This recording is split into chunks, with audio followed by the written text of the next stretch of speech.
മനുഷ്യൻ ഒരു നേരത്തെ ആഹാരം കഴിക്കാൻ പെടുന്ന പാട് വലിയ ബുദ്ധിമുട്ടാണ്.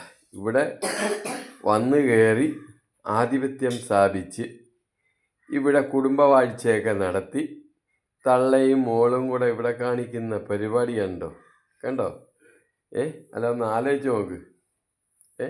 നമ്മുടെ വീട്ടിൽ വന്നതും പോരാ, നമ്മുടെ ചോറ് തിന്നതും പോരാ, അവർ കുടുംബമായിട്ടൊക്കെ സന്തോഷമായിട്ടൊക്കെ ജീവിക്കുക, അടിച്ച് പൊളിച്ച് ജീവിക്കുന്നു. ഞങ്ങളുടെ കുടുംബം വഴക്കും വയ്യാവിധിയായിട്ടൊക്കെ ഇങ്ങനെ മുന്നോട്ട് പോകുന്നു. ഇതാ ഇരിക്കേണ്ടടുത്ത് ഇരിക്കേണ്ടവൻ ഇരുന്നില്ലെങ്കിൽ ചൊരയ്ക്കേണ്ടവൻ ചൊരയ്ക്കുമെന്ന് പറയുന്നതിൻ്റെ കാര്യം ഇതാ. ഒന്ന് ചിന്തിച്ച് നോക്ക്. അവർക്ക് വലിയ കുഴപ്പം, രാവിലെ 3 മത്തിയൊക്കെ തിന്നിട്ടിരിക്കുക.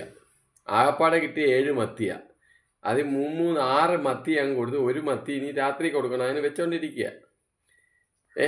നമ്മുടെ വീട്ടിൽ വളർത്തുന്നതിന് ആഹാരം കൊടുക്കണമല്ലോ എന്ന് വിചാരിച്ചാൽ ഇതൊക്കെ ചെയ്യും. 50 രൂപയുടെ ചാപ്പാടടിച്ചിട്ട് കാണിക്കുക. തിമിർന്ന് നോക്ക്, തിന്നുന്നതിൻ്റെ. ഒന്ന് ആലോചിച്ച് നോക്ക് ഈ കാര്യങ്ങൾ. ഇവിടെ ഞാൻ രാവിലെ വണ്ടി ഓടാൻ പോകുന്നത് 3 ദിവസമായ പഴങ്കഞ്ഞി കുടിച്ചോണ്ടാണ്.